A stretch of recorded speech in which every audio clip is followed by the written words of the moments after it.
Welcome to BeTerrific. I'm Michael Artsis. Thanks so much for joining us. We're in Amsterdam for IBC, the International Broadcasting Convention at the Rai Convention Center in the Netherlands. So excited to be here. So much excitement going on. You're watching our continuing coverage. Thank you for watching. I've got Steve Modica from Small Tree joining us. You know them because they're an amazing company. We use their servers. They're phenomenal. And 4K is awesome, but it is a beast to work with.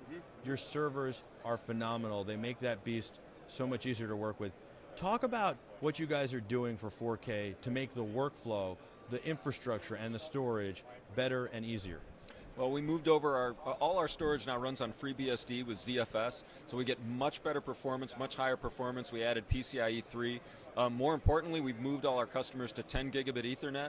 Now we support things like receive-side scaling, receive-side coalescing, all network technologies that go over 10 gigabit that make it easier for your iMac, your laptop, all these small systems that customers are trying to use to do 4K, making it easier for those little systems to process all that data.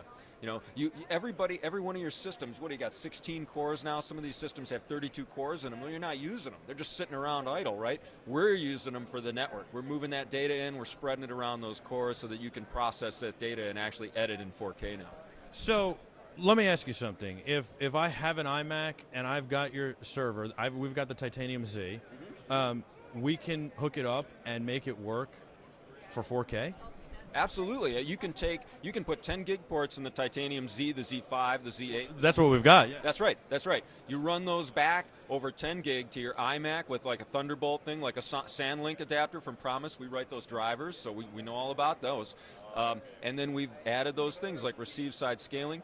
When you go to Yosemite, which is about to come out, 10.10, Mac OS X 10.10, you're going to get SMB3. Brand new protocol. It's what Windows 8 uses, Windows 2008, 2012. It's awesome. You can go full line rate with Samba over 10 gig and edit your 4K video. That's amazing. So right now we've been editing off of our Titanium Z. We just shot, we shoot a lot with the C500 and the Odyssey, the Convergent Design Odyssey 7Q. We just shot with the FS700, 2 hours of footage, 2 terabytes, Cinema DNG RAW.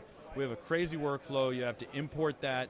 The FS700 and the Odyssey 7Q, you have to import that into DaVinci, then you have to make proxies, then XML it, then send it to your NLE, then edit the project in the proxies, then XML it back to DaVinci, color correct, then back for the final graphics to the NLE, then export your final project. And it's a lot of work. It's taxing on the system. It's so taxing. There's no way we could have done it without the Titanium Z. And I think that, you know, people ask me all the time, the days of even thinking about daisy chaining drives are completely over. You can't do that anymore. You can't use off-the-shelf drives. You have to have a server. If you're not ready to do that, 4K is not for you. Absolutely, and all our servers, everything we build, you know, we make sure it's full bandwidth from the storage through the network. So from the disks all the way out to your system, we want balanced I/O. We want it all to match because we don't want any choke points in there, right? So if you check my blog out on Creative Cow, I talk about choke points and networking and all the new stuff. I'm up on Creative Cow, Steve Modica, and you can read all about it there too. I love what you have. We used your T5 for the documentary I executive produced, which was called Shifting Grounds. It's a mobile unit. We literally, it's all in a case. It's like in its own cargo case. Yeah, with a handle. A handle. We carried it to Africa. That's right. It's pretty amazing. It works great. It's the same thing that we have in our facility, just mobile, a little bit smaller storage size. But you have something new for that as well. That's right. We have a new T5 coming out this month. It's a more rugged case. The drives pop out the front.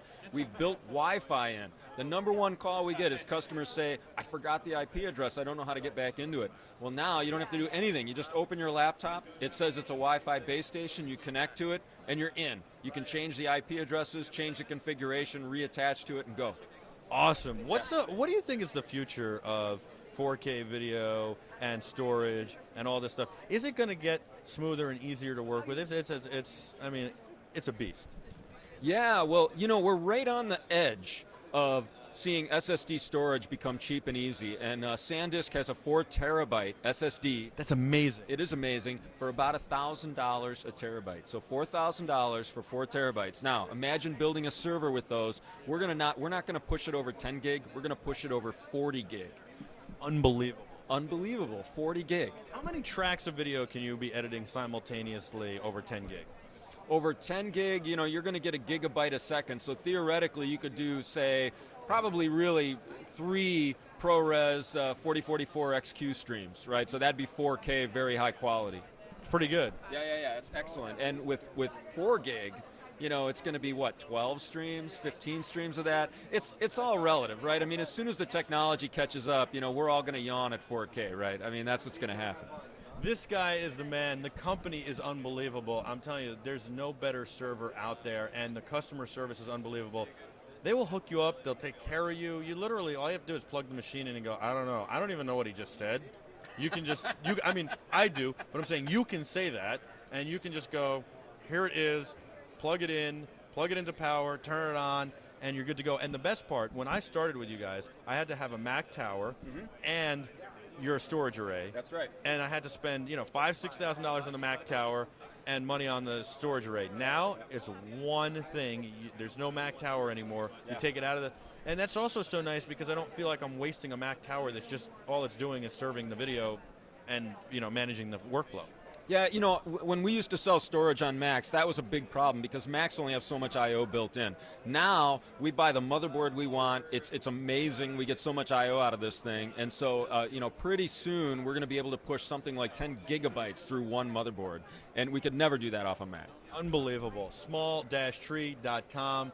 Get with them. If you have any questions, talk to my buddy Tim Ward. Say hello to Tim. Hey Tim, it's good. I'm having fun out here in Amsterdam. You're missing out.